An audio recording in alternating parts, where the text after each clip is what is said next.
Yeah, okay, You we can have, share. sorry? Yeah, we can see your screen now. Mhm. Yes. Cool. Okay, let me start with this slide for those who did not attend.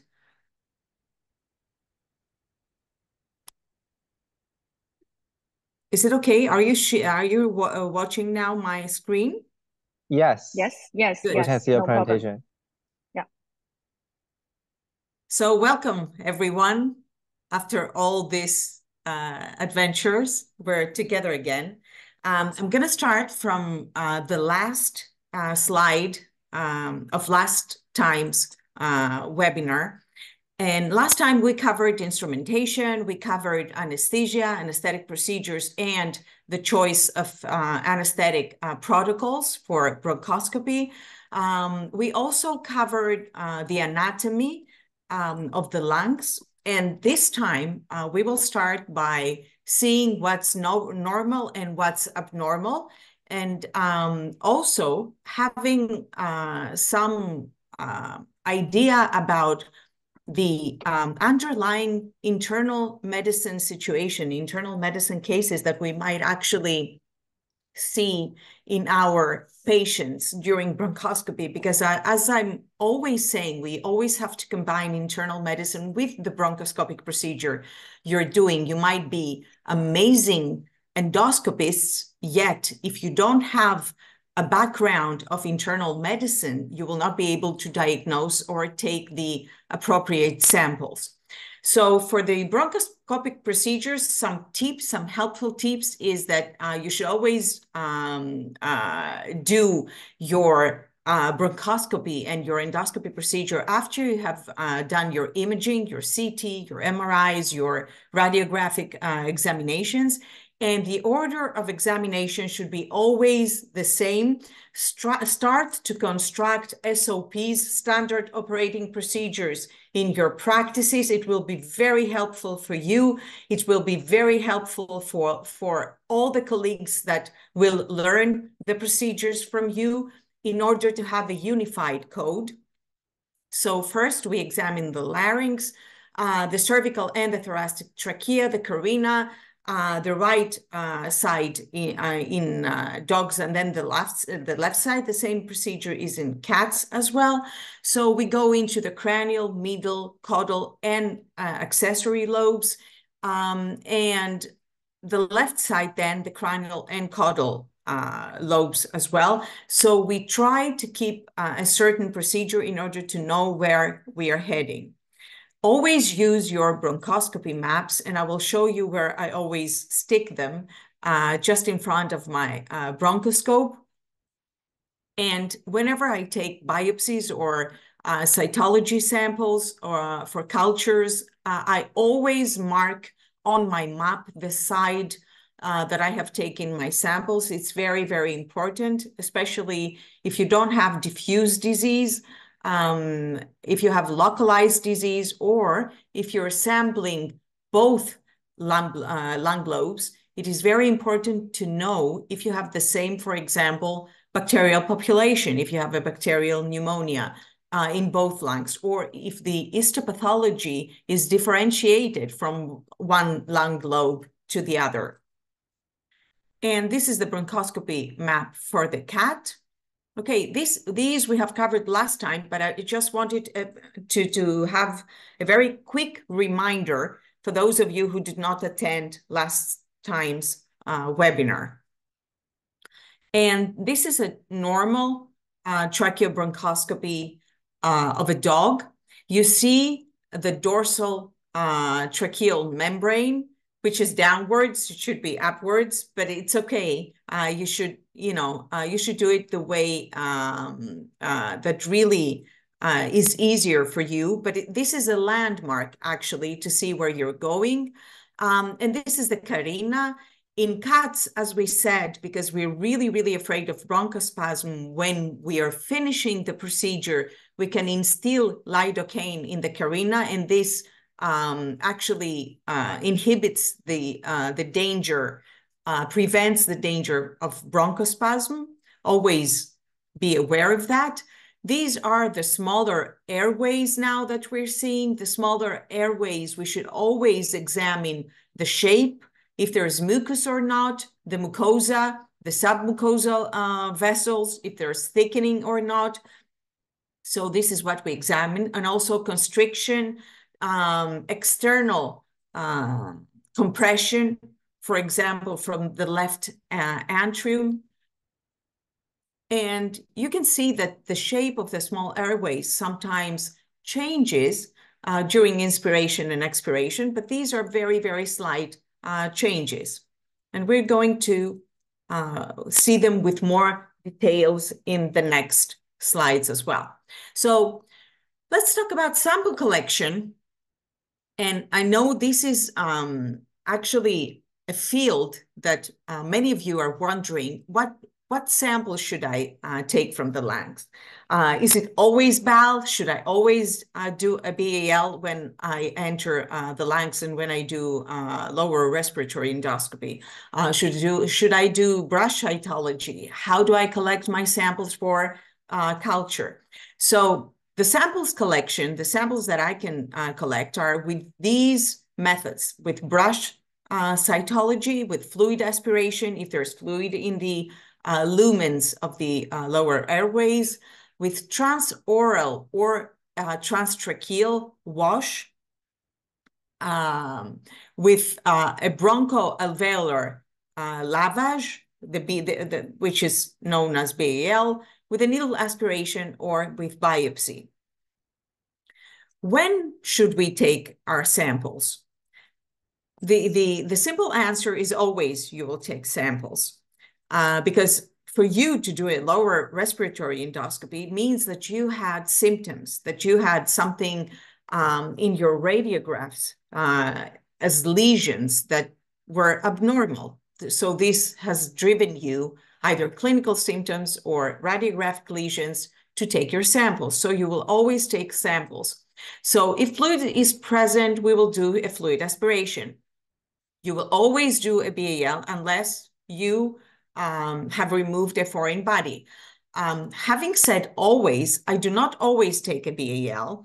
I also use cytology, brush cytology, and biopsies, a lot of biopsies that I send for histopathologic evaluation and also for culture, histopathologic for samples, tissue samples for culture, because sometimes the bacterial population in the mucus is different from the bacterial population that we take in the we actually detect in the biopsy samples. We can also do FNA if we suspect neoplasia, and also biopsy if we have a neoplastic lesion, or if we have a disease process that's unresponsive to previous treatments. Always do it with caution, as I've told you last time. Always do it after you have measured PTT and coagulation times, because sometimes animals might have underlying coagulopathies, and this is not the right time to be aware of it while you're taking biopsies from the lungs. Okay, and let's go to brush cytology and see some of the indications. So the indications for brushings are when you have visible endobronchial tumors, or if you have abnormalities in the mucosa. There are many different brushes, and I will show you what I'm using mostly. And there are different brushes for different samples. If you have peripheral tumors, if you have any peripheral infections as well, because I cut the brush into a sterile tube and I sent it off for cultures. Sometimes these are single use. Most of these brushes are single use brushes. Okay. So if I have pneumonia, if I have an abscess, if I have a cavity that I want to detect that's abnormal, anatomical malformation that's abnormal, and I want to detect what kind of cytological population is infiltrating this cavity, I can also do a brush cytology. And let's see how it's done. And you will see that the endobronchial brushings, I always mark from which lung lobe in my map and from which side I'm taking these endobronchial brushings. You see that the minute I see my brush, most of these brushes are brushes that are covered in a plastic tube. And you will not, as you're taking them out, you're not going to put them back in your bronchoscope, or you're not going to put them back in their cover. But what you will do is that you will try to keep them in the center of the lumen, so as not to have any contact with the tracheal mucosa, or with the even worse, with the oral mucosa, and take bacteria from the bacterial population of the oral mucosa. Okay, and this is a bronchial biopsy. So this was one case that I showed that actually bled before me taking the biopsy. And this was an animal with liver disease that had increased PTT. And as you saw, I only touched the bronchi. I didn't do anything. And right before, and it's bleeding more from the site that I initially touched than from the biopsy itself. I was very cautious in the biopsy. So you see that you always have to measure the PTT and the coagulation times. And what about, I was asked a lot about transtracheal washes versus transoral tracheal washes. I normally don't do them because I have my scope, and this saves me time. I always do it under visualization, which means that I do it in a safer way. But for the sakes of of education, I'm going to show you how we're doing these washes.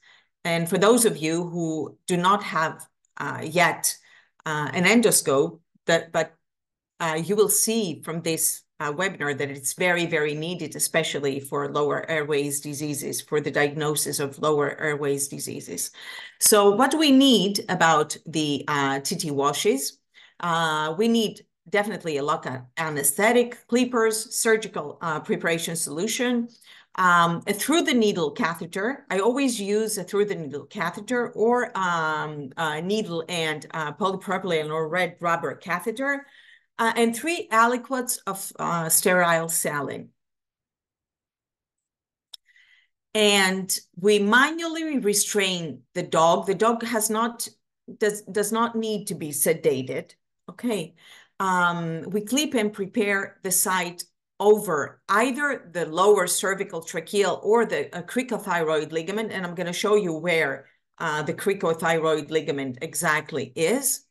And after palpating the catheter, after we palpate the site that we will insert the catheter, then we instill some local anesthetic. And it's very, as a helpful tip, it's often easier to isolate the ligament in dogs with thicker necks, like Labrador retrievers. And these are the 2 exact sites that we use for the TT washes. So you see that the cricothyroid ligament is the top arrow, and the cervical trachea, the 2nd to 3rd tracheal ring, is on the lower arrow.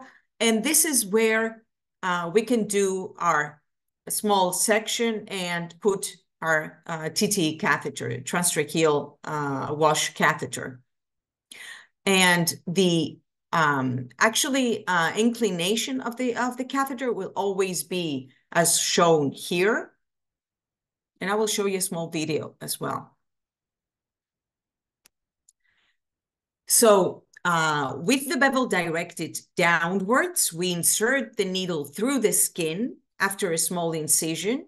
In animals that have a very thick skin, like Shar-Peis, for example, or with a lot of wrinkles, you can actually stretch the skin and make a small section, and then put your needle, your through the needle catheter.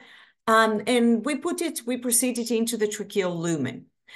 And as you see, the needle is perpendicular to the trachea. It's not vertical. Okay. Let's watch it. Let's watch the video, and I will.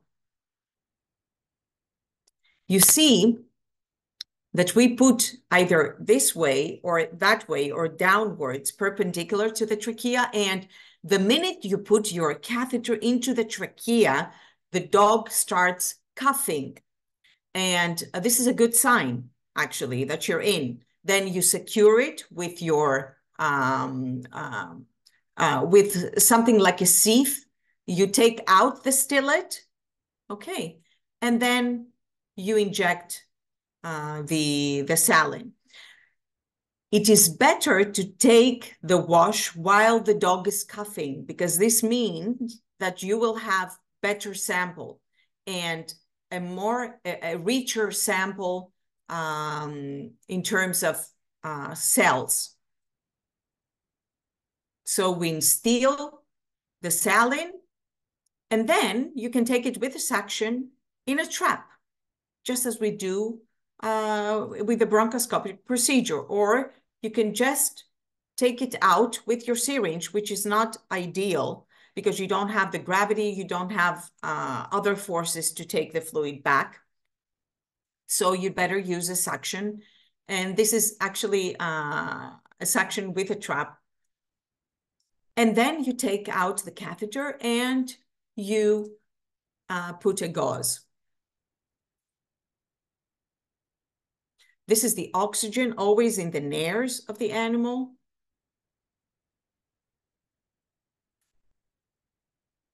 And then you put your sample for EDTA, we're going to say, and in a EDTA for cytological examination, and then for culture, in another one for culture. So as we said, the step 3 is to advance the catheter through the needle down the trachea, to pull the needle from the skin, the stellate that the catheter has, okay, and place the needle guard, and then remove the stellate. And when the catheter is successfully placed, then we instill the aliquots, 5 to 10 ml of normal saline, and then we aspirate, okay? And the procedure says to be repeated 2 or 3 times. If you have enough sample from the first time, you might as well take it. You can also do a gentle coupage, just as we do in BAL samples, to encourage coughing, because we have to take the sample the minute the dog is coughing. If you have any questions, please don't hesitate to put them on the chat box. I don't know if you perform regularly transtracheal washes or transoral tracheal washes. Transoral tracheal washes is with the animal sedated under general anesthesia, where you put a tracheal tube. I'm going to show you. I'm doing it in a cat, where we put a tracheal, an ET tube. So we're doing it through the ET tube. Or the dog might be lightly sedated just to pass the ET tube catheter. And then we can do needle aspirations from an endotracheal lesion. We have shown the equipment last time in the instrumentation. You can always go back to the webinar and see what kind of needles we use. This is called endobronchial needle aspiration, the EBNA. It's very useful in mass lesions, in granulomas, for example. We tend to use it when we see these kind of lesions. And the transbronchial needle aspiration, the TBNA, these are the 2 different types of stellates, of actually needles that we have. The one is with side holes, and the other one is with a trocar. And this is the future, actually, of bronchoscopy, because we can actually have aspirations from lymph nodes, this way through the ultrasound, the transbronchial ultrasound, which I'm going to show you in a while. So some needles have a removable stellate, as you see, and then you can take just cells, or with others, with those with the trocar, you can actually take a biopsy, just as you take liver biopsy through the ultrasound-guided blind method technique. And there are a lot of other stellates out there, biopsy instruments like Excellent, for example, for single-use transbronchial aspiration needle. And you see that through this, you attach a syringe where you can do your aspirate, and you can take a very big sample with these instruments as well. And as I said, the future is the endobronchial ultrasound-guided transbronchial needle aspiration, the EBUS TBNA. Let's call it that way because the other one is too long. So the EBUS TBNA is what is common practice now in humans in order to take biopsies, not only FNAs, not only cytological specimens, but also small biopsies, as I've shown you with the trocar needles, through ultrasound, endobronchial ultrasound visualization. So these are more guided, and we can actually see the lymph nodes while we are aspirating or while we're taking these small biopsy samples. This is the ultrasound prompt, as you see. And we proceed the needle through the scope. These scopes actually might have a side way exit for the needle, these ultrasound bronchoscopes. So this is the future, and hopefully we might have something like that for the animals. And what about BAL? So even if it's very, funny to you, the BAL procedure has not yet been standardized in veterinary medicine. In human medicine, what we do, what pneumologists do, is that the first aliquot of BAL is always discarded because it contains mostly bronchial components. So the second and third aliquots have different cellular composition than the first one. So they're pretty unlucky. For us, it's different. Thankfully, our aliquots have the same cellular composition, so you can keep your first aliquot as well. There's a high risk in cats with BAL because they have overall small lung volume, and when it is lavaged, then we are really concerned about bronchoconstriction. And one prevention of bronchoconstriction, as I already told you, is the lidocaine in the carina for the patients that the anesthesiologist is not happy putting them under general anesthesia.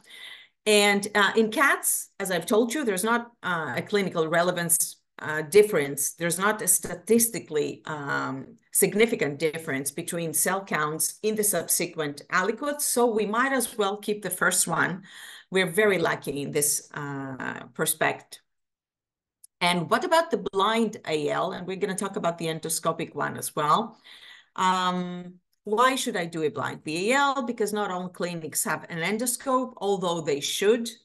And this is what actually our vision in Aohua is, and my vision too, is to put in every small clinic and in every small practice an endoscope, because this will make your life easier in diagnosing diseases, not only in upper respiratory and lower respiratory tract, but also in the GI tract and everywhere. So not all clinics have an endoscope. It's very useful for the diagnosis.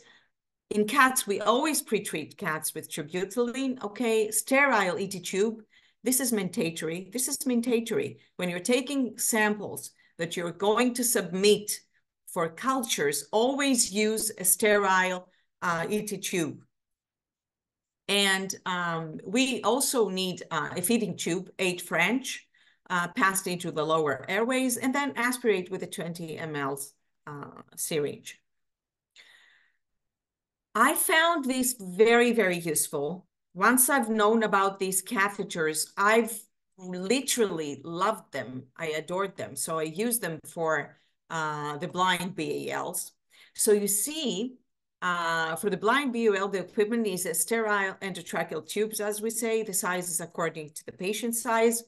A sterile lubricant, but beware of the lubricant, of not inserting the lubricant into the airways, because cats, for example, cannot cough this lubricant material. Okay. Sterile scissors, an agile Salem sump. This is the agile Salem sump. This is the catheter that I'm talking about. It has a dual lumen, and it's actually supposed to be used as a stomach tube, a single-use stomach tube. We use 6 French for cats and 8 French for dogs.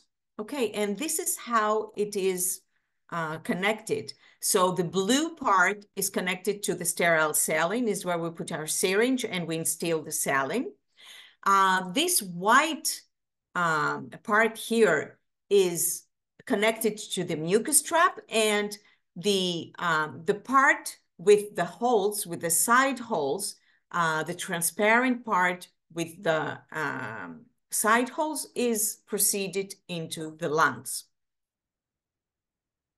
Let's see the procedure for that. So as I told you, the blue part is always attached to the syringe. And then we have these traps. Have you ever used a mucus trap, as we call it, or a sample trap for respiratory endoscopy? So this one, the high part is attached to our sump. Sump is our catheter, okay? And the lower part is attached to our suction. We always use sterile scissors to cut the end of the saline outflow, and it must fit the syringe as as the tip. And the mucus specimen trap device should be 20 to 40 ml. You don't need bigger ones, because there are some bigger ones as well for humans. And of course, they have to be sterile. If I don't have this sump, another thing that I can actually construct is this one. I take a 16 French catheter and a smaller catheter, and of course, the sterile container is always a must. So I always have to have the trap. But what if I don't have this sump, for example, that I'm describing? We can actually improvise and make our own catheters, aspiration catheters. Okay, so we put the smaller one into the bigger one, and then we can insert so as to provide sterility, which is very, very important. Okay, and then we proceed this into the lungs. So this way I have length and I also have sterility secured. And this is a blind bowel in the cat through the ET tube. It has to be sterile, as I told you. And you can use your sterile syringes and your sterile aspiration catheters. Okay. Always use lure sleep syringes. And I just shown you here what's a lure lock versus a lure sleep. The lure locks will not be a good fit. They will not be attached to your SAM. Okay, so you need a suction, not in the maximum force, sterile saline, preferably warm, 3 aliquots. It's almost 1 ml per kilo, but not more than 20 ml per aliquot, okay? And as I've told you, lure leap syringes. So you attach the mucus trap to the sump device. I have here in the photograph where the mucus trap is, as you see, and the saline inflow, and then the suction. And we always have a sterile elbow connector because we want to keep these animals under sedation. So we do not extubate these animals. Okay. And we estimate first we measure the length of the sump to insert into the patient. So it has to be pre-measured. Insert gently until a small resistance is encountered. What is the resistance? The resistance is when we hit smaller airways. This is where we find the resistance. These sump devices, these sump catheters, are not very soft, but they're not hard enough to cause trauma. So, and we don't want for the catheters to be very, very soft because they might have a loop inside the respiratory tract. Okay, and this might give you a false impression of pressure, and you won't be able to take the sample. Then we inject the saline. We have a very, very soft coupage so that all the mucus from the bronchi can be in our sample. And we move the stump back and forth gently if the return is poor, because this means that we might have been attached to a mucosal surface, and we won't be able to take a sample. So we move it back and forth so as to have a good return of sample. And then we repeat until we have a good sample. So you might inject 20 to 30 mLs and only have 1 to 2 mLs of BAL back, which is only normal.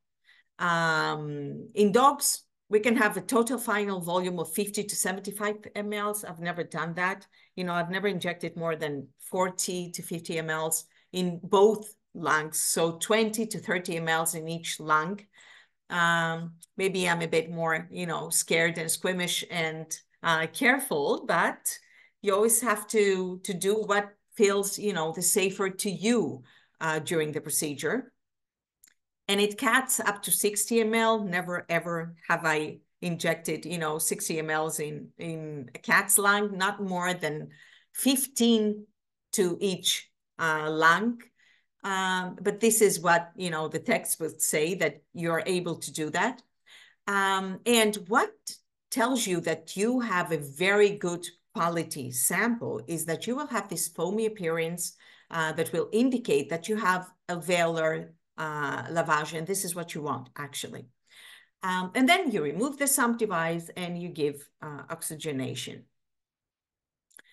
And what is normal and not normal in the BAL? What is normal in cytology? So we have normal, in cats especially, this is a bit, you know, ambiguous, because the normal reference intervals for cats are 65 to 80% of macrophages, up to 20% of eosinophils. So if you find eosinophils in a cat's BAL, this is not abnormal. 10% lymphocytes and 7% neutrophils. And we have to perform a multi-segment airway lavage. This is the high recommendation. And the samples are submitted separately. So most of the times when I take a BAL, if it's blind, then you cannot tell. But if it's under endoscopic visualization, you're able to do a multi-segment airway lavage. You're able to take from the right and the left lung and send them separately for cytological analysis.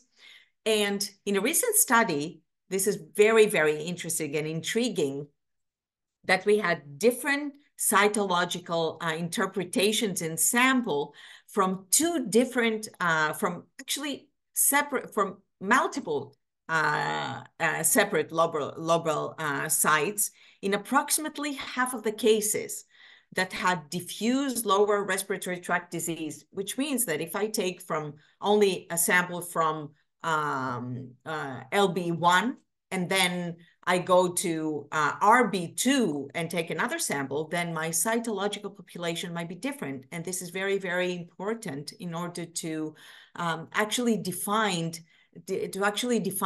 the underlying disease process that you have.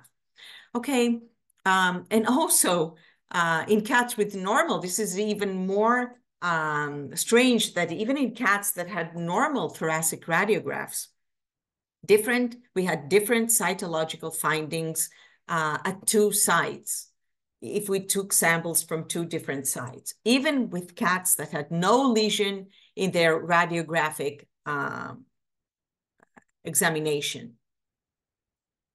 This is really, really amazing, huh? And what about microbiology? Microbiology, so the lower respiratory pathogens for cats are E. coli, Bordetella, Pasteurella, Staphylococcus, Streptococcus, Pseudomonas, and Mycoplasma species. We always send for bacterial culture and sensitivity, and sometimes for PCR as well. Of course, there is a huge discrepancy between infection and airway contamination. Many of these organisms could also be represent oropharyngeal contaminants. This is why we always have to be very careful in our sampling. The role of anaerobes, we do not know in feline pneumonia. And Mycoplasma species, although they have been we have thought that they were a common cause of bronchopneumonia in cats. They're rarely identified cytologically due to the lack of their cell wall. It doesn't mean that they're not there, but they're very, very difficult to detect in your cytology, in your BAL analysis. Okay, so we have to definitely culture. We will find mycoplasma in cultures with a specific medium, or do a PCR in order to detect mycoplasma. And always be aware of TB in cats. This is very, very important because we had cases of TB, of tuberculosis in cats. Does the storage alters the BAL analysis? The answer is simply yes, it does. This is why you definitely have to do, this is actually a restriction that we have with BALs, that we definitely have to analyze, at least for cytological analysis, on site in the premises of our clinic. So we have to fix the sample in order to watch it. Okay, the minutes after we're sampling the animals. And the BAL is definitely needed in cats to differentiate your diagnosis. What about endoscopic BAL? Oops, I'm sorry.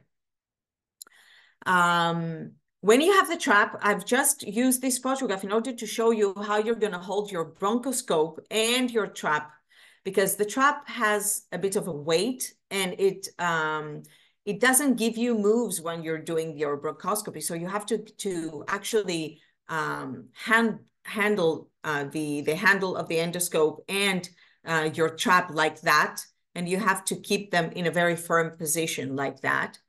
So how do I do an endoscopic guided BAL? You insert the endoscope in the bronchial tree, and then you advance your sterile catheter sideways the scope. Or you might as well have no catheter at all and do it through your working channel, as long as you're certain that your working channel is sterile. So this is why I always say, if you want to do bronchoscopic procedures and you want to do GI procedures, do them with a different scope. You cannot insert in the lungs the scope that you're putting for colonoscopy, for example. Okay, this is not good medicine, good medical practice. So you can actually use a catheter, or you might not use a catheter at all and do it through your sterile working channel. You instill the sterile saline, 10 to 20 mLs per lung lobe, okay? And then you sample from the left lung lobe and then from the right lung lobe, at least 2 samples. Okay. And we sample endoscopically the samples that have the more lesions. How should the size of bronchoscope be determined with respect to the body weights of cats? This is a very good question, and we will answer that. Most of the cats can be bronchoscoped. A cat up to 3.5 kilos can be bronchoscoped with a bronchoscope of 3.5 to 4.5 millimeters of external diameter. If I have a bigger cat, we can do it with even more, with 5.2 and rarely with 6 millimeters, very rarely for cats. But cats can be bronchoscoped. All cats, a medium cat of, for example, 4 kilos or 4.5 kilos can be bronchoscoped with a bronchoscope from 3.5 millimeters up to 5 millimeters. Okay. And the ideal for cats is 4.2, around these diameters, so that you can have good biopsy samples, good cytological samples, and also a good view of the endoscopic view image. I hope this answered your question. Thank you for the question. You can always go back to the first webinar, and we said about the selections. We've actually said everything about the selections of bronchoscopes. And here was an amazing international, actually, group of veterinarians from the Copenhagen Zoo and the London Zoo and the Attica Park here in Greece. And we scoped chimps. We were actually wanted to detect tuberculosis in these chimps. And you will see that we're doing a BAL, but we're doing the BAL through the instrument channel of our scope.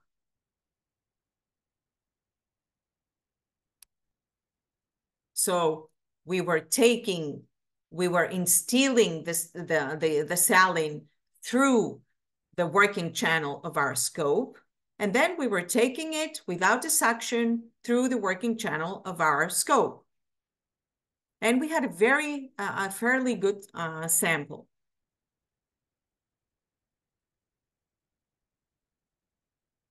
And this is how it looks inside. This is a field, the war field, meaning that, you cannot always do your bronchoscopic procedures totally aseptically in your examination, in your endoscopy hall. Sometimes, you have to move, and you have to do it in cages. You have to do it you see that we have a lot of mucus in these chimps, and you also watch where I put my tree, my map, my bronchoscopy map. And actually, because we didn't have a map for the chimps, I asked the diplomate, Dr. Stamos, who was actually attending the whole event, and he told me that we might as well print a human bronchoscopy map. And this is what we did, because I want to know where I take my samples from. And now you will see that when we instill the water, how we do the BAL, the endoscopic BAL. We are trying now first we're taking biopsy samples. Actually, we have already done our BAL, and this is where we're taking our biopsy samples, because they wanted them for cytological evaluation and also for culture. I'm sorry, this is real time, actually. And we didn't have the time to process all these videos. It's very, very different from dogs and cats, but it was, a very good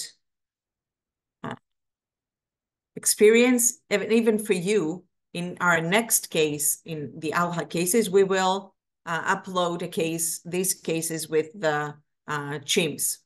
So for those of you who are into wild animals as well, you will be able to see. Do I take my biopsies first or do I do my BAL first? Definitely my BAL first, because I will have a lot of blood in my BAL if I do my biopsies first. Okay.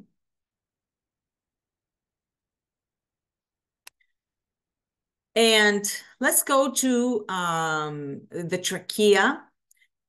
The next part is about detecting normal from abnormal findings. Okay, so in the trachea, the normal findings are to have C-shaped tracheal rings, and the dorsal tracheal membrane, which is always upwards on time 12. Okay, and this helps to orient your picture always. The tracheal mucosa, so when we're seeing the patient, the right is left and the left is right, but you always have to have your tracheal membrane upwards on time 12.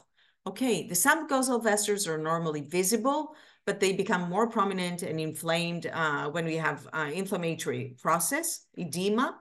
And the tracheal mucosa is smooth with a light pink appearance. What about when we have tracheal collapse, for example?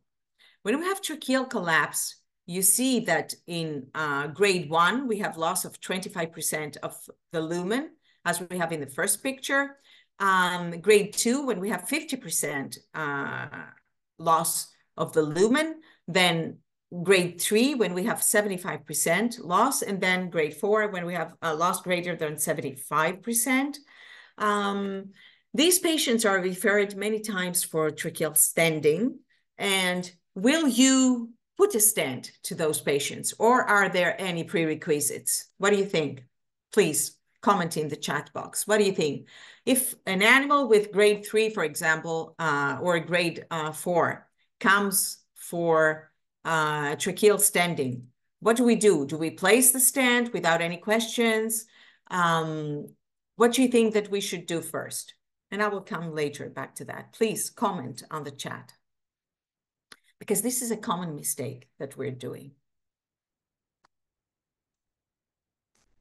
And of course, after everything in terms of medical treatment has already been used.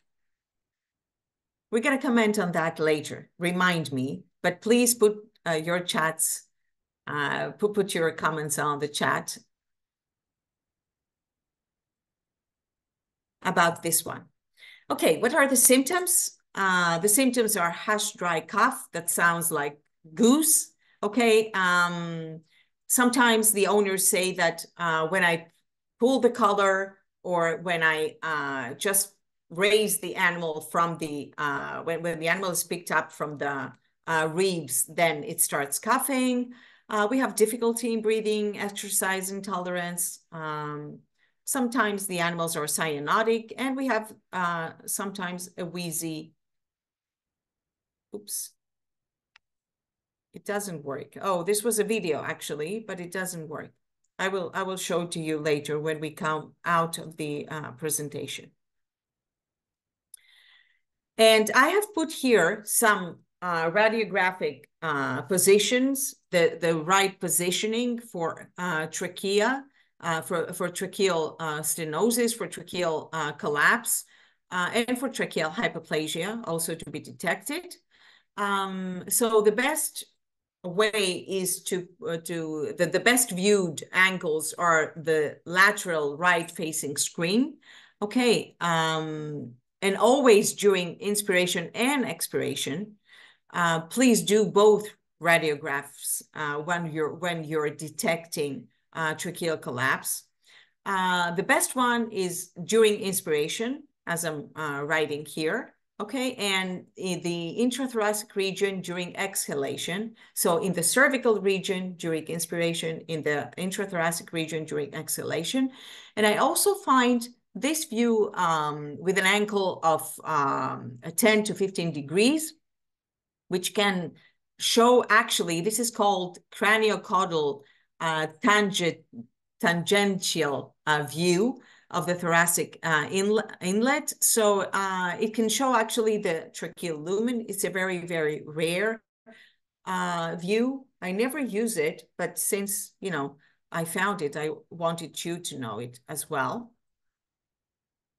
We always do the lateral right-facing screening views during inhalation and during exhalation as well, so as to cover both the cervical and the intrathoracic regions.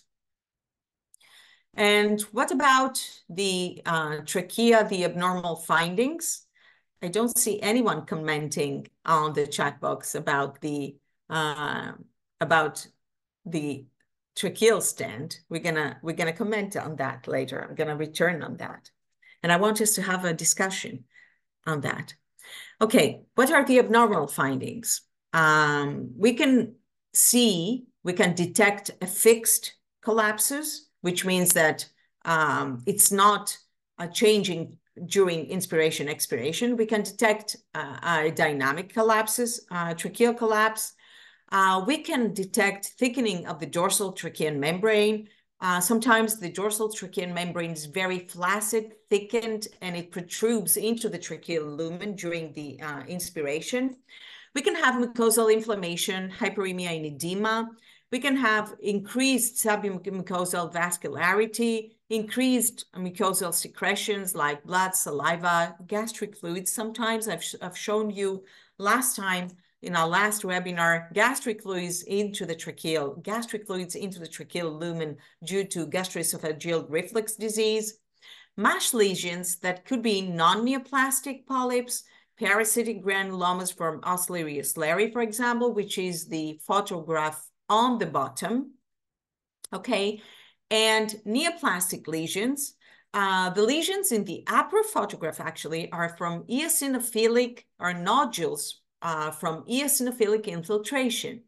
Okay, we can have distortion of the normal anatomy because we can have compression, external compression of the trachea or of the lower airways due to enlarged hilar lymph nodes or due to enlarged left atrium. Okay, and we can also detect some foreign bodies, grass zones, blades of grass, or even rocks. I've found rocks. Let's see this one. Let's watch this poor dog, 11 years old, with both tracheal and bronchial collapse.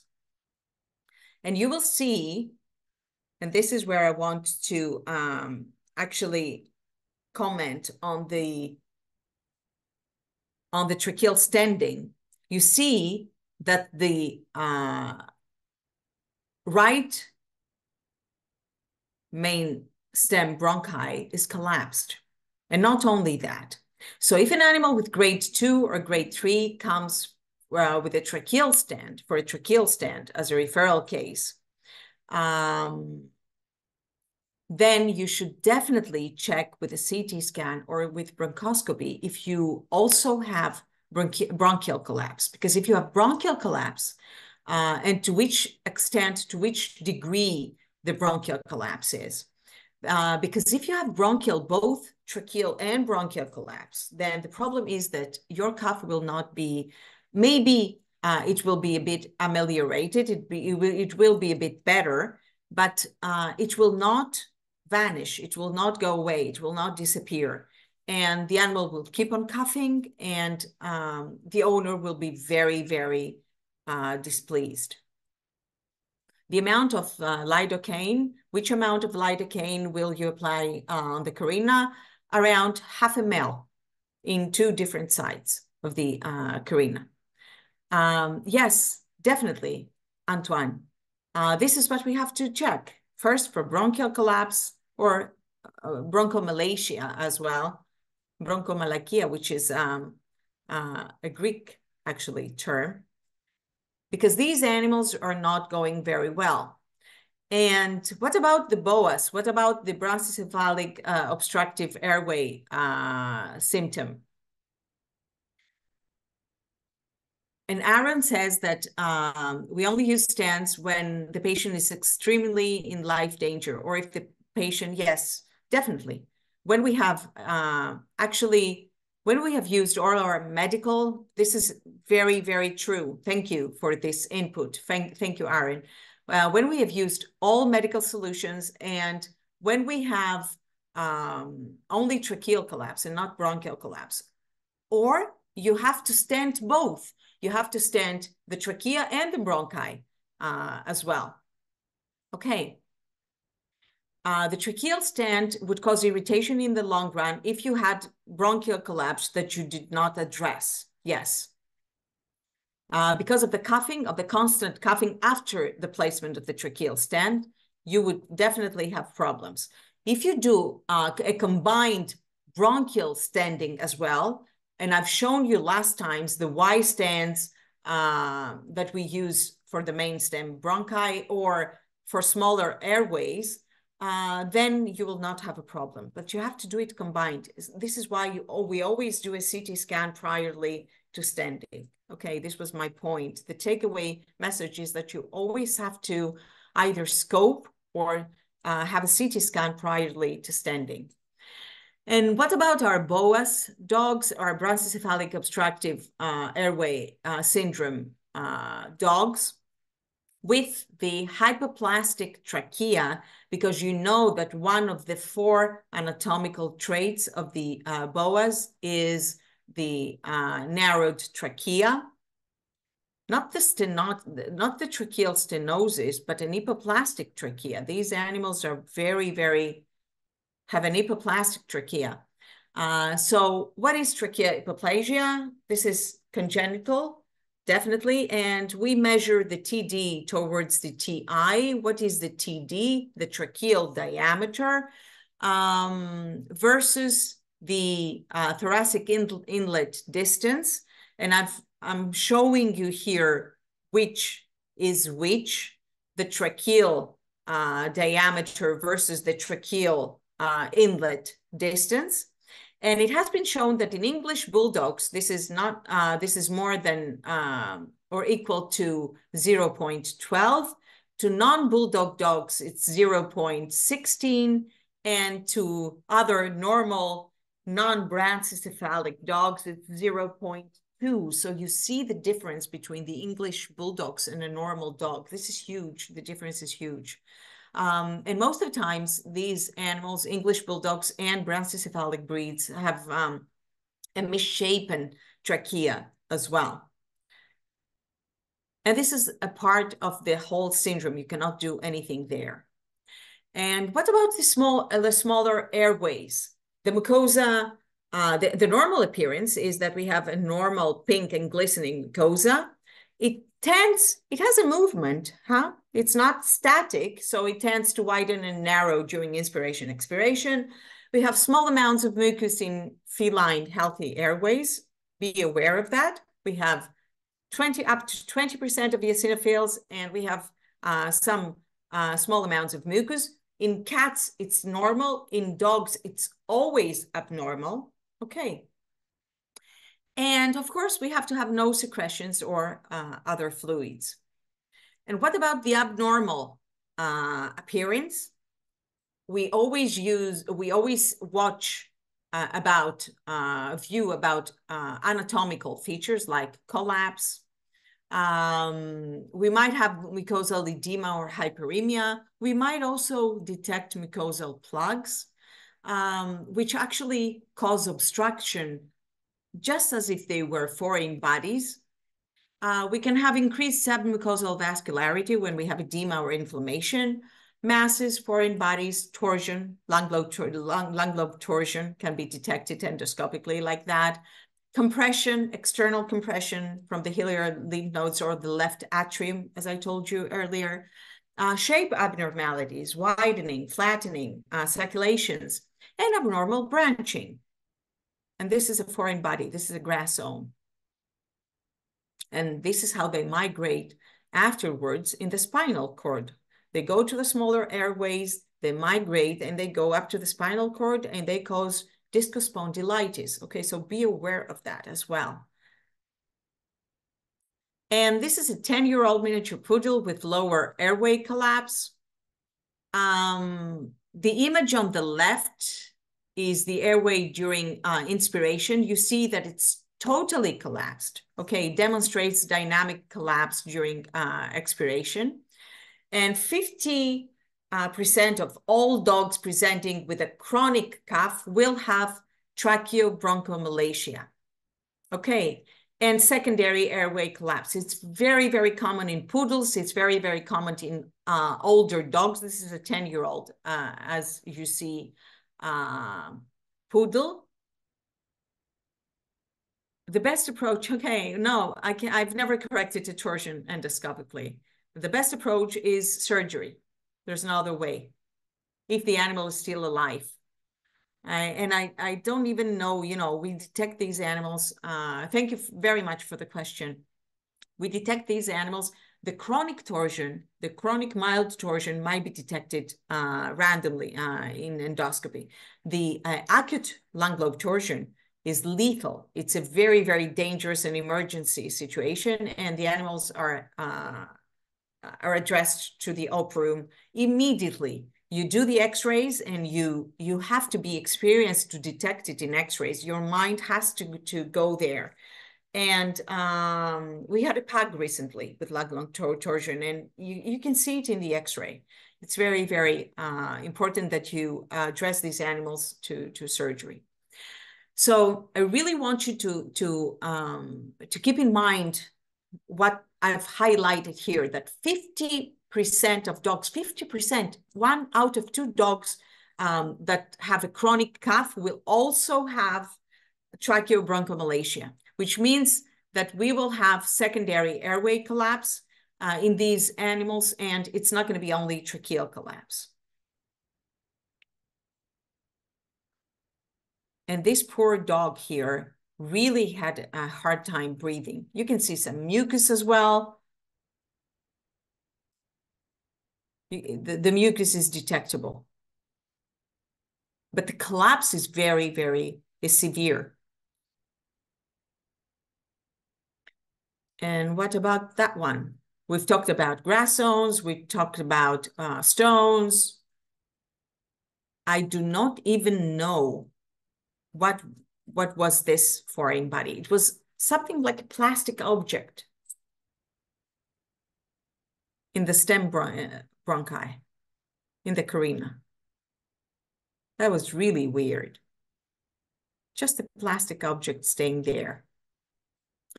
And this was a call that I had during a Sunday evening, actually.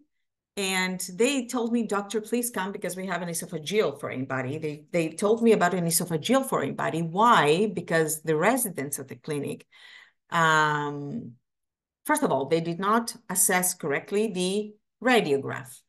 But the second most important thing is that this dog was not cyanotic. This dog did not have any inspiratory or expiratory problem. So this dog was actually breathing normally, totally normally. And when I got there, so I got there at my pace. I got very, very, you know, slow and without me hurrying. And what we saw is that it was an earring. This was a Chihuahua that was licking the ear of his owner. So he swallowed. It actually did not swallow. The earring went into the trachea. So always do, in order to localize the foreign body, always do a DV X-ray as well. And what saved the animal, if you see, is that this earring had holes. So the air was not trapped. It was not a full obstruction. Okay. Can tracheobronchomalacia be observed in radiography? No, not as far as I know. You cannot detect it because this is endobronchial. Okay, so how, and sometimes it is dynamic, it's not fixed. So how are you going to detect it? No, it doesn't. It doesn't, as far as I know, but I will look into it and I will come with a better answer. But as far as I know, you cannot detect it because most of the times this is dynamic. Very good question. You're an amazing audience. I'm always proud of my colleagues.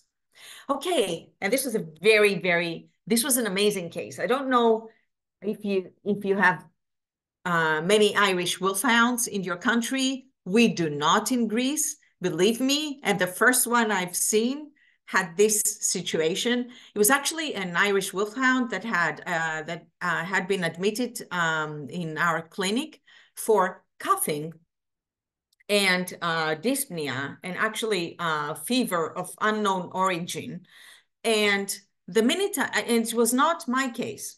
So all the internal medicine team, the other people from the internal medicine team were handling this case, and we were trying, to understand where the fever was coming from. And we were doing everything as a diagnostic approach of fever of unknown origin, which means that we were taking urine cultures, we were doing arthrocentesis, blood cultures, everything. So the minute I saw the dog I said, this is an Irish wolfhound. X-rays, I will find the X-rays so as to show you the first day of the X-rays were normal, absolutely normal. So we have this dog in our clinic, and in the third day, I'm seeing it, and I say, oh, an Irish wolfhound. Does it have aspiration pneumonia? And this was, as a joke. And the whole internal team, just looked at me, aspiration pneumonia, but the X-rays were normal. And I said, let's have another X-ray now. And it was full. The lungs were full because this breed is prone to this disease, okay? So there is a possible breed predisposition. You're going to find a lot of articles about aspiration pneumonia in Irish wolfhounds, and this is how aspiration pneumonia looks like. You see a lot of foamy material in the trachea, but please beware. In these breeds, they might come with fever of unknown origin because they might have regurgitated a very small amount that's not detectable in the X-rays. And then the next days, you might see many changes in the X-rays, both in the X-rays and in your endoscopy procedure, okay? I know it's rare, but I wanted you to know about these lesions as well, because I'm very enthusiastic into sharing. And let's talk about a very, very important to me issue. When you intubate, extubate your patients, please beware because you might cause tracheal trauma. I'm including myself. Most of the times we're in a hurry. We want to intubate, extubate, and especially during the bronchoscopic procedures where sometimes we have to. Not all endoscopic procedures are made through the endoscope. Some endoscopic procedures you have to, through the ET tube, excuse me. Sometimes you have to intubate and extubate the animal in order to put your bronchoscope. So during intubation, extubation, you might cause, because you want to be, you're in a hurry, you might cause trauma. When you're in the CT, during your CT scan, when you're in your X-ray room and you want to, intubate the animal in order to have some anesthesia, in order to take your radiographic, to have your radiographic evaluation. Please be aware of tracheal stricturings post-intubation and post-traumatic sometimes following a trauma. So we had two cases, both of them sedated by anesthesiologists, which were very, very competent and very knowledgeable.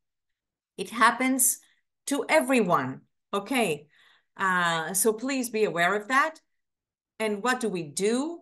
We had it both in cats and dogs. So, because I know that many of you might think that cats are a bit more prone to that. No. Dogs might also be. So you will see the stenosis. You will see that the tracheal is thickened. The submucosal vessels at some point, points are not visible, and in others where the trachea is highly inflamed, they are more prominent than they should be. So you see that the lumen has a certain diameter, and once you're advancing, the dorsal tracheal membrane is very, very prominent. And once we're advancing, then the tracheal lumen is more stenotic. And here is the procedure as well. We put the balloon, just as we do in the esophageal strictures, but be more cautious because the esophagus has an elasticity that the trachea does not have. The trachea does not have the capacity to extend very much. And if it ruptures, then it's very, very difficult. You definitely need to have a surgeon just right next to you by opening the tracheal after opening the strictures, the tracheal strictures with balloon dilations. The procedure is pretty much the same. You proceed your balloon, and then you put it in the middle. You inflate air or water in order to have an hydraulic effect, okay? And you have to cause trauma. You have to cause trauma. Otherwise, the stricture will never open. This was actually after the first video that I've shown you was after the tracheal opening. This is a very, very small stricture. Imagine that only a urinary catheter was passing through the stricture. So now we're inflating after we position the balloon correctly. We're inflating the balloon. Did you ever have such traumas? And the best way is not surgery in these cases. You can do a balloon dilation, and maybe a second session might be needed, but this is not like the esophagus. 1-2 sessions and the animal's, the stenosis is dilated. It's not like in the esophagus where the stenosis are more resistant. Okay, and you have to do up to 14 procedures, for example. This is one thing. And the second thing is that sometimes you might as well do 1, 2, and because the place is very dangerous for subsequent dilations. And in your third dilation, you can use a stent in order to keep the airways open if you have a recurrent tracheal stricture. Okay, it's not like in the esophagus where we can repeat the procedure, as I told you, up to 14 times. And now you see blood coming after dilating the balloon. It takes a bit of a time in order to have the correct position. Okay, don't hurry up in these procedures. Find the correct position and then start dilating the balloon. And as I've shown you, the stricture was open and the animal was breathing much better even after the first session. And in this case, no other session was needed. And I'm going to show you, unfortunately, the day that we did this stricture, because everything has to go wrong in the most interesting cases, our recording machines did not work properly. So we had to actually record them with our phones, with our cellular phones. So you see the x-ray, this is a cat, and you see the x-ray, and the stenosis is so severe that it looks as if there is no passage there. How do we calculate the size? Yes, there is. There is a formulation, and many of the companies actually just, you sent off this is a huge topic, Ali. Actually, this is a huge topic about how to calculate the tracheal standing. We're going to do a separate, maybe webinar in the future about tracheal standings, about guide wires, because you have to proceed the guide wire, and it's a huge topic on how to calculate. The easiest answer right now is that you send to a company that actually sells tracheal stents the x-ray, and they will tell you the size. If you go on to the first webinar, you will also see the most common sizes for according to the animals, to the size of your patient. but I can send you a thorough email on that as well. And let's finish off first about the tracheal stenosis. You can see here that we have a very, very severe stenosis, and we also have proliferative tissue, granulomatous tissue.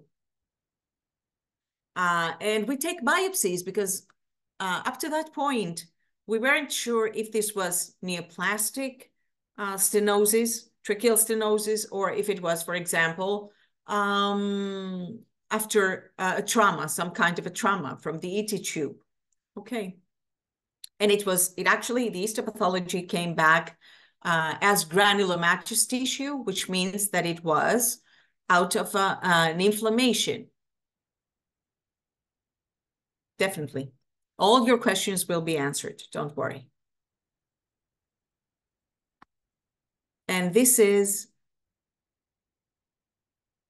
after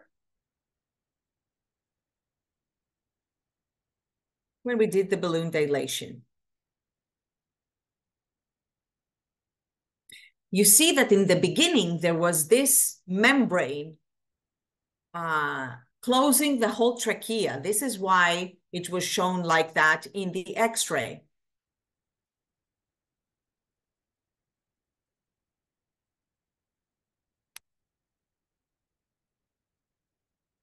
And once the membrane was off, we were able to detect the very small size of the lumen and place the balloon. You have to be, as I told you, very, very cautious in the balloon dilation. Now you see my hands here as well. You have to be very cautious in the trachea. It's not like in the esophagus. You can have a rupture much, much easier than in the esophagus. And I'm trying to proceed the balloon because there was no lumen.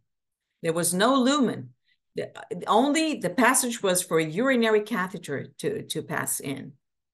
A very small dog urinary catheter. Okay, let's talk a bit about bacterial pneumonia. Bordetella bronchiseptica is most common, especially in dogs, but you can also have other pathogens. We've mentioned many of them, many of those for the cats previously. And always be aware of Streptococcus because it could be associated with hemorrhagic pneumonia.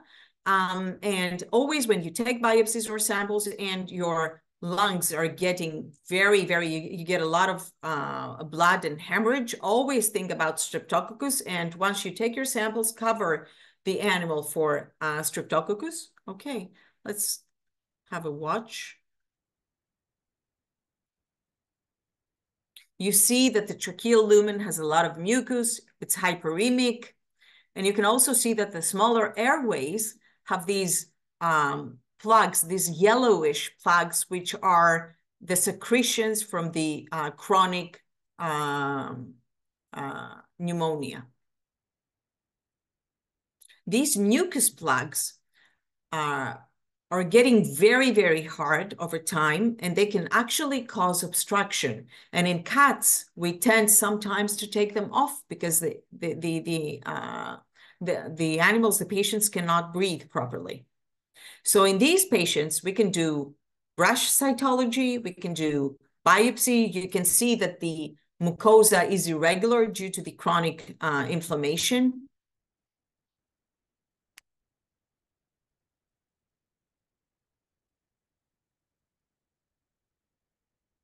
And I think that I'm going to show you some brush cytology here as well.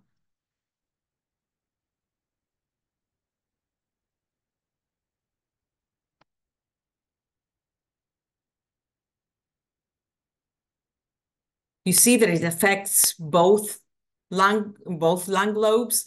And if you see in bronchoscopy that you have a unilateral lesion or secretions coming out of one lung lobe, then always think about foreign bodies. If you only see one thread of secretion coming from one lung lobe, then always think about foreign body lesion, abscess, or something like that.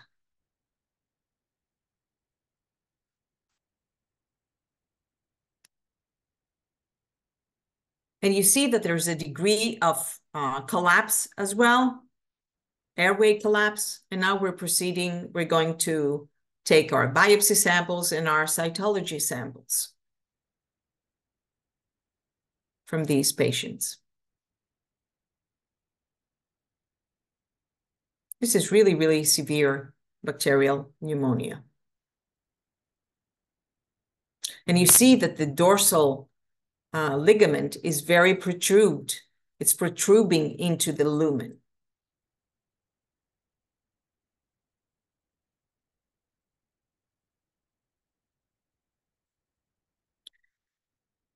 And there's another big issue here as well, the eosinophilic bronchopneumonopathy. It's actually in dogs, it's actually all these eosinophilic syndromes are under the umbrella of pulmonary infiltrates with eosinophils, which is called PIE. This is a huge, huge chapter from respiratory diseases. So it's an idiopathic inflammatory hypersensitivity disorder, and it's associated with acute onset of coughing, gagging, retching, respiratory distress. And I'm talking about dogs here, okay? The radiographs may reveal bronchointerstitial pattern or alveolar patterns as well. And your cytology will come out as eosinophilic inflammation, negative for parasiting, for any parasitic testing, for Dirofilaria imitis, for Oscillus ocelleri, and for others that I'm going to tell you later. The eosinophilic bronchopneumonopathy is of acute onset. It's like an asthma-like disease. This is, if you remember the first webinar, we have said which is the difference between chronic bronchitis in cats and asthma. So the big difference is that the first disease has a chronic ongoing process, while the second one has an acute bronchoconstriction, which is an acute admission to the clinic. It has an acute admission to the clinic, acute occurrence. The eosinophilic bronchopneumonopathy occurs in young animals, and all the lesions may mimic pneumonia, but it's not pneumonia. And I know that many of you give antibiotics in these patients, but the proper way to go is prednisolone and inhaled and orally. Okay. And this is a 9-week program. And what about pulmonary fibrosis? Can I detect pulmonary fibrosis in West Highland White Terriers with bronchoscopy? No, you can't, because it's fibrosis. It's not a bronchial disease. Okay, so you cannot detect pulmonary fibrosis with bronchoscopy.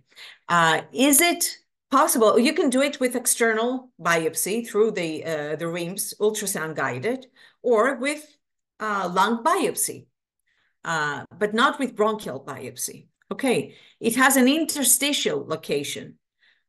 So coughing is not typically present, but you can see these, you can see dyspnea, of course, fatigue, cyanosis, and crackles, and you will have awful x-rays. And then you will have to decide, is it bacterial pneumonia? Is it chronic bronchitis? Is it eosinophilic bronchopneumonopathy, or is it fibrosis? So you see that there's a wide range of differential diagnoses in the lungs that if you don't delve into them, you will not be able to detect what your animal has. And you might give antibiotics in cases that need steroids, or you might, even worse, give steroids in cases that might need antibiotics. Okay. And as I've told you, the radiographs may reveal a diffuse pattern, interstitial pattern. This is the classification of eosinophilic pneumonia in humans. And some of those terms apply also to dogs. So in humans, we have the chronic eosinophilic pneumonia, the CEP, which has a most chronic progress of disease. It resembles the pulmonary infiltrates with eosinophils in dogs. We also have the acute eosinophilic pneumonia, which is not described in dogs. In cats, it's the asthma syndrome, okay? We have the Laffer syndrome, which is the simple pulmonary eosinophilia, not detected in dogs. And then we have the idiopathic hypereosinophilic syndrome, which is detected both in cats and in dogs. Beware of those Rottweilers that come to you with eosinophilic gastritis, and they have liver infiltration of eosinophils, spleen infiltration, that they have hypereosinophilic syndrome, and lung infiltration as well. And of course, bone marrow infiltration. The Churg-Strauss syndrome, which is allergic angiitis and granulomatosis, not detected in dogs. We have eosinophilic pneumonia out of parasitic origin, Dirofilaria, Angiostrongylus vasorum, Ailurostrongylus abstrusus. Always do your condyulopathy tests and ditto and angio test prior to your bronchoscopy. Otherwise, you will have a bleeding lung. You might have a bleeding lung. Paragonimus and Toxocara, and a lot of other nematodes as well that can be in the lungs. Could be drug-induced. I might surprise you with this one. Eosinophilic pneumonia in humans. This is extrapolated from human medicine. The amiodarone, cephalosporin, erythromycin, metronidazole, cefalsalazine, and trimethoprim I'm going to say it, sulfamethoxazole, might cause eosinophilic pneumonia. This is not evidence-based in dogs, but beware of those medication anyway. Some types of neoplastic neoplasia, like lymphoma or mast cell neoplasia, may cause also eosinophilic infiltration in the lungs. And chronic bacterial or fungal infections. In humans, for example, we have allergic bronchopulmonary aspergillosis. We have a type 3 hypersensitivity reaction to aspergillus antigens and mucus plugs. It's very, very important to know these diseases, because at some point we might even try to locate them and define them in dogs and cats. Let's see cases of bronchial asthma in cats.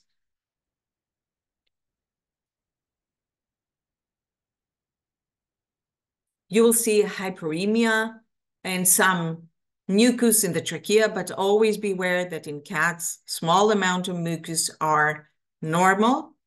Okay, but these are more than normal.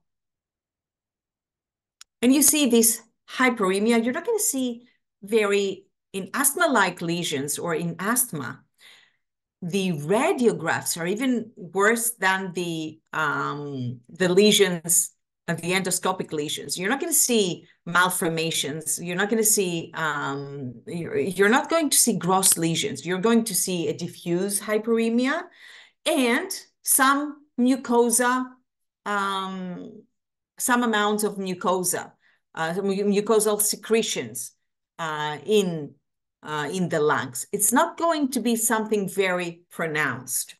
Okay, so I'm taking a biopsy. I'm a bit of a brave here.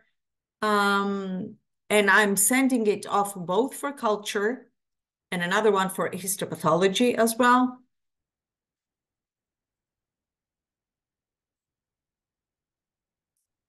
And let's see how chronic neutrophilic bronchitis in cats looks like. And I'm going to, for those of you who did not attend the first one, I'm going to show you the differences once more when we finish the presentation. So in chronic bronchitis, we can have more prominent mucosal plugs. Here, you do not see, this is a chronic ongoing procedure. Your diagnosis will be from your histopathology results or from your cytology brush results. You can see these threads of mucosa. You do not see that much of hyperemia, acute onset of disease. This is a more chronic ongoing disease. You might see more mucosal plugs here, for example. But this revealed to be a chronic neutrophilic bronchitis case. So just macroscopically, sometimes you will not be able to detect the origin of the disease or to have a definite diagnosis. So here, we're going to have either brush cytology or biopsies as well. And you can as well, I'm going to take a biopsy, and you can as well give your brush also for culture, another brush, not the same one that you will put the material on your slide.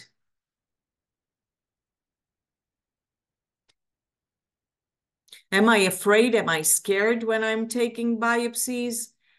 I never had any problems with bronchial biopsies. I know that in textbooks, it's written all over that we have to be very cautious because we might rupture, the airways, but I never had any problems with bronchial biopsies, emphysemas or stuff like that.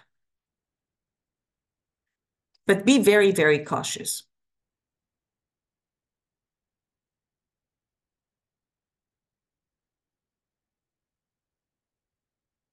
And this procedure is a procedure that you really have to be patient, because sometimes when your anesthesiologist is saying that the oxygen is dropping, you have to go to come out and re-intubate the animal, oxygenate 100%, wait for 2 minutes, and then go in again with your scope. So you really have to be patient. And I'm going for a second one, and I always mark, as I told you, the site of the biopsy. I don't prefer any lubricant because the animals are having a very hard time coughing out the lubricant. So I don't put any lubricant. I'm sorry to disappoint you.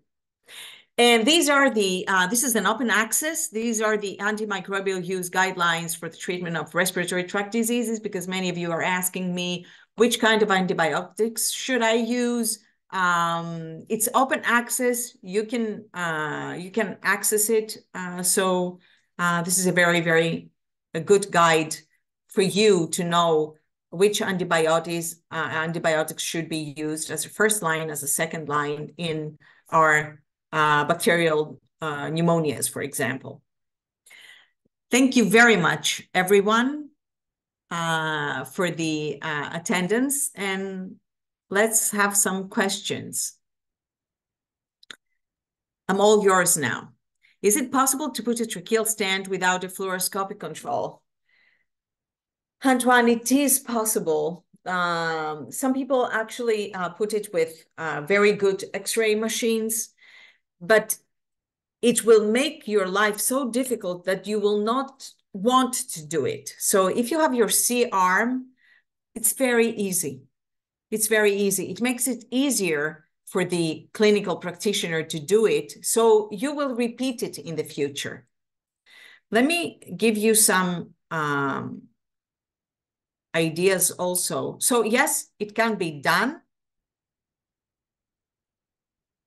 Let's go a bit, but it's more difficult. I want to show you the stents that somebody asked me that we use. Maybe I should exit and go this way, because some of you might not have been in the first. Okay. Just a hint of the stents for those of you who ask me, how do we measure and what do we do? So as you see, there's a MARC catheter, this 5 French catheter that goes into the, with one centimeter space apart, that goes into the esophagus. Okay, this is the collapsed trachea. We mostly use 8 millimeters to 18 millimeters standing, and for bronchial standing, 6 millimeters to 12 millimeters. Okay. And the Wassel wire as well. And these are the J-shape and the Y-shaped for the bronchial standing. And the way I do it most of the times is that I send the company the x-rays and they measure it. But there are a lot of ways to measure according to your mark catheter. So the length of for example, the length of your stent could be measured by your mark catheter there to see how many centimeters of length. And you will choose 10% bigger stent than the diameter of your collapsed part of your collapsed trachea. But I will send you more details in the email that was actually sent here, because I don't know if we have any more time. Any other? I know that a lot of you are very interested into stenting, but please beware that all the other procedures are equally important, and not to say more important. So, Dr. Vasilik, so the X-ray you said that sent to the company is exactly this kind of X-ray. Good. With the measurement tube inside the trachea, or inside the this tube is to intubate to the trachea or esophagus? We are sending an X-ray with the mark catheter on. We're taking an X-ray with the mark catheter with the animal intubated, and they can measure the length and the size of the trachea. Yes, my question is this catheter used for measurement is you put just on the patient, or you yes, it's for every patient. This catheter is for every patient. We have it. It's called the mark catheter, and we have it. And we can put it in the esophagus of every patient. Just put inside the esophagus, or put inside? Okay. Put inside the esophagus. This is not in the trachea. This is in the esophagus. Okay, that's so it's upwards, the trachea. We don't want to obscure.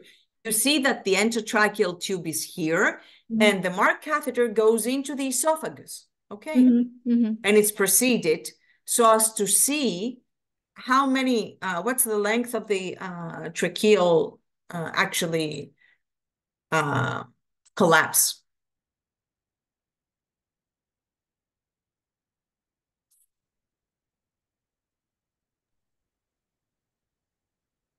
Thank you very much, everyone, for attending. If you have any other questions, any more questions, I will definitely send you personal answers as well. Do not hesitate to send any of your questions to Katrina or to Jason, and they will forward them to me. We will probably, at the end of the year, do a specialized webinar on tracheal stenting, because I know that this is very interesting to you, but please be first proficient to other kinds of the endoscopic procedure, of the bronchoscopy procedure itself, and then we will proceed into doing the most advanced interventional stuff. Yes, of course, you can take the recorded lectures. Of course, they will send you. Jason and Katrina will send you the recorded we will. lecture. Of course. We will send to the distributor, and then we will have. And also to the people that attended the webinar, they can have the link. Sure. Thank you so much, Dr. Vasilik.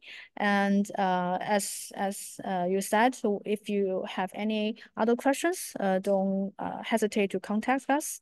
And please don't forget to subscribe our YouTube channel, and we will upload more clinical cases. And we are so looking forward to the advanced stent course. Yeah.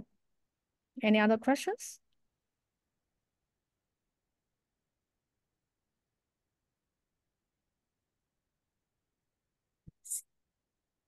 Thank you, Antoine, for the amazing questions. Yeah. And thank you all for your interest in veterinary endoscopy. Thank you so much. This is a community we're creating here, and you are the endoscopist of the endoscopists of tomorrow. So you are the ones who will teach other people as well.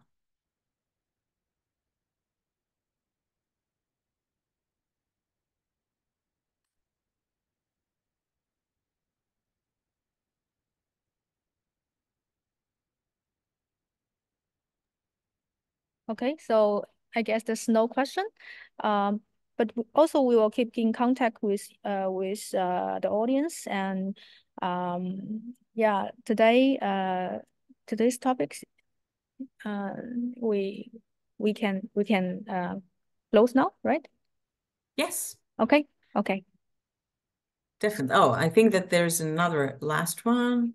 Oh, thank you. Okay. Thank you. I thought it was a question. Thank you, Nir. Thank you. Thank you all for attending. Okay. Have a great week and day ahead.